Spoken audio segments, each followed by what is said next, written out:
I was diagnosed with apnea before I lost my job. Before my official diagnosis, I went to a local clinic for a sleep study where a man attached a few dozen wires to my body. The room there was strange. It looked like a hotel room, but it was inside of a doctor's office. The bed was more comfortable than my bed at home. I was allowed to read and watch TV. Once I turned off the lamp, I could hear the man's voice through a speaker in the wall, as if he were inside my room. He was attaching wires to my head. He asked what I was watching. It was some PBS program about an independent civil rights museum in California. I stared at the screen. An old man pinned newspaper clips to the crowded walls of an urban basement like a ghost. The nurse, or whatever he was, asked me what I did for a living. Then he asked me if I was married. He went on to tell me that he was a preacher and only worked at the sleep clinic 2 nights a week. The PBS show ended, and he kept attaching wires to my skin. An hour later, after I turned off the lamp, he gave me instructions through the speaker in the wall to calibrate the instruments. My apnea was severe that night. I washed off around 6 a.m. in the provided shower. Afterward, I drove to work feeling almost hungover. A week later, the doctor told me that I had severe sleep apnea and would need to buy an expensive CPAP machine, or else risk a heart attack in my 30s. I didn't last much longer at my job. My supervisor bought me a cupcake and signed a card for my birthday and fired me the next week. Back home, the leasing company replaced the fence outside my living room window with an iron gate, and I could see the deer crossing the McDonald's parking lot in the early hours of the morning. I wandered through my apartment in the darkness, feeling as numb as ever. I borrowed money from my parents to get the CPAP machine, rationalizing that if I got a good night's sleep, I could find a job and put my life back together. But no child really borrows money. The formality of paying them back keeps you tied to them and forces you to be humble. I picked up my expensive machine from the compounding pharmacy and took it home. I was extremely tired and went to bed in the middle of the day. I lay in bed, the mask strapped to my face, breathing in the distilled water. I thought about using duct tape to seal the tube to my car exhaust in the middle of the night. The morning commuters would find me splayed out on the asphalt with a warped face and blackened CPAP mask. Instead, I just lay there and closed my eyes. I woke up with the immediacy of a Narcan resurrection. I looked at the digital clock. It was 4 a.m. I slept 16 hours. I couldn't remember my dreams. I made coffee by scraping the rim of the Bustelo can and sat in my living room. I watched the sun rise and made myself an egg. My rent was due, so I went to the grocery store and bought a few cans of beans and succotash and little potatoes before buying a Western Union money order. I dropped off the money order around noon and knew I was almost flat broke. I put the cans in the cupboard and spent the afternoon applying for jobs that sounded awful. I used to work at a pizza joint when I was younger. Back then I drank too much and did drugs every night. I thought about snorting heroin and Percocet again, but decided against it. It was safer to go back to smoking as much weed as possible when I had the chance. What's the point of going straight? Working in an office? Bettering yourself? What's the point of giving a damn if one manager can decide they don't like you and would prefer not to see your face every morning? When the new manager came to our department, she immediately had the former manager's transparent window tinted. Once I was on her chopping block, I lost all friends and all good faith I had gathered over the years. No one else wanted to lose their job. They had kids, mortgages, real lives. I get it. Maybe it wasn't that she didn't like me or the job I did there. Maybe she just knew I didn't belong. People like me are supposed to fix cars and shine shoes and flip burgers, not work among true Americans. She criticized how few shirts I owned and told me that I smelled bad in my exit interview. The next night, I filled the reservoir with distilled water and fell asleep. This time, I remembered my dream. I was standing beside my bed. I looked down and saw myself resting on my side, unconscious, breathing into the mask. I stared at my hands. It seemed I had the vague knowledge that I was dreaming. Maybe this was a lucid dream, if there was such a thing. I got dressed, borrowing my sleeping self's clothes. I took the keys and walked out the door. Raccoons and lizards skittered into the bushes as I turned the corner on the sidewalk in the yellow glow of the street lights. I passed a small park no one had used since the pandemic, where the rubber swing seats had split from sun exposure like broken slingshots. Their chains rattled in the nighttime breeze. I crossed the soccer field and looked out at the city lights, dim and orange and dead. I could see the invisible template of back roads and highways from which the city's organic sprawl had taken over like vines of an ancient ruin. And then I noticed the neon lights of the Hypercube Cafe. I didn't remember anyone building a coffee shop so close to the public park. The building was made of red brick and the front was mostly glass. Its veranda overlooked the lights of the distant city.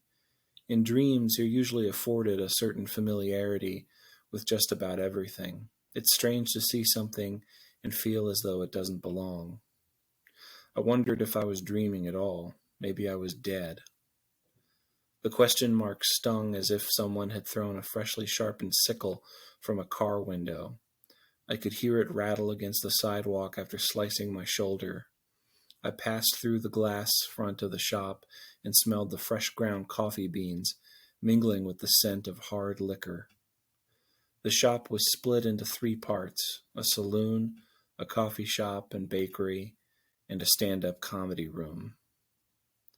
The stage was empty, but it still had a spotlight shining on a single microphone stand. The place was dead quiet. Everyone had a strange bluish tint to their skin, and come to think of it, so did I. I sat down at the bar and remembered I didn't have any money. The bartender approached and poured 2 fingers of brown whiskey over 2 cubes of shallow glass and set the drink in front of me. I said I didn't order the drink. He smiled and nodded and said I looked like I wanted one. I told him I didn't have any money and said it was all right. I looked like I wanted one anyway. Sometimes people want one and it's all right from time to time, and sometimes it isn't. I looked like a reasonable person to him, so it was okay to pour me a drink on the house.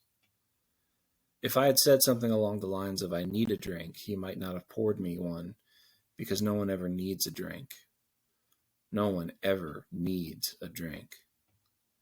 The octopus aquarium between the saloon and the coffee shop bathed half of the bottles in an ethereal green light. I sat there for some time watching the faces come and go. I woke up around noon. I got up slowly and then staggered into the living room where I saw my shoes by the front door. The tread was smeared in fresh green juice from the manicured soccer field. I got up and walked to the park. It was raining. The storm drains overflowed with dirty water. Worms crawled out onto the pavement. Stray cats took shelter beneath parked cars. I passed the playground and the muddy soccer field and saw the spot where the cafe had been in my dream. There was a derelict red brick husk of a building overrun with kudzu vines. I had never seen it before, but recognized the shape from my dream. I stepped through the open window and walked around, kicking the debris. It was roughly the same size as the building in my dream. There was a platform that looked like a loading dock, but it could have been a stage. I went back home and got an email from the unemployment office. I was not eligible for pandemic relief because I was fired for being a moron, not because of the virus. It never hurts to try, I thought. After that, I put on some nicer clothes and walked around town to see who was hiring for the rest of the afternoon, and half-assed a few applications for jobs I didn't want. I took out $20 from an ATM machine and stuffed it in my wallet before I went to bed. My dream started the same way, and I returned to the Hypercube Cafe. The bartender shook me up a whiskey sour with egg whites. I paid him and stepped out onto the veranda. The rain was mild, just a light mist barely wetting my jacket. The umbrellas and extended eave of the building blocked out most of it. There was a girl at the end of the veranda, sipping coffee and smoking a cigarette. She looked like she wanted to be left alone, so I sat down and looked at the city lights. She stubbed out the cigarette on the railing and stared at me. I made eye contact. What is this place? I didn't hear it, but I knew she said it. I said I didn't know. She looked at me and told me that she hadn't said anything, but she had, and she knew she had. Who are you? Just some unemployed guy. How come we can hear each other's thoughts? I don't think there are thoughts. Then what are they? I spoke to her this time, saying out loud that it felt like we were remembering a conversation we had. She winced and said it didn't make any sense. We had never seen each other before, but it wasn't really like that at all. I just couldn't articulate it at the time. It was like watching someone dance beside a window pane, and their reflection started anticipating each movement, a nanosecond before the dancer, to the point where the image itself was only inside the glass and the real dancer had disappeared. But after that, what was the glass reflecting? How did the words exist without being said, or if they hadn't been said or thought before? We started talking about the cafe and what we were doing there and what we did when we weren't asleep. It was her first time. Before, she would just wander around her apartment and watch herself as she slept. We used a mixture of verbal speech and accurate anticipation of each other's next words. She told me the first time she saw herself lying in bed was the night of her sleep study. She thought she had sleep paralysis. I was floored. Which doctor? Carruthers. That's my sleep doctor. Seriously? Yes. Do you think we're really dreaming? One way to find out. What's that? You want to meet up in real life. Tell me where you'll be and I'll meet up with you. And then we'll know that we're not dreaming. I'm not going to date you. I'm not asking you to. Just a place and a time and I'll show up. We don't have to talk again, but we'll both know. Okay. I woke up around mid-morning and showered and headed out the door. I drove down an unfamiliar boulevard and watched the digital clock. I leaned forward, my chin above the steering wheel, and looked for a place to park. I got out of the car and fed the meter and then ran through a damp back alley with pallets propped against the festering dumpster. The Italian restaurant sign, Il Sono. I walked inside. My heart sank. The girl behind the bar wasn't her. She told me they weren't open yet, and I asked for an application when I saw the Help Wanted sign. She looked annoyed and handed me the application. I filled it out in a haze and handed it back. She asked me if I wanted to talk to the manager. I said yes, of course. I waited in the faux leather booth that reeked of Lysol. The hiring manager turned the corner with my application in her hand. She mentioned that I had prior experience in a pizzeria. I said yes. She looked at me as she sat down in the booth. She stopped dead and then paused for a moment. She recognized me but didn't mention the cafe. We slogged through some perfunctory conversation and talked about the nuances of the vacancy. I start on Thursday.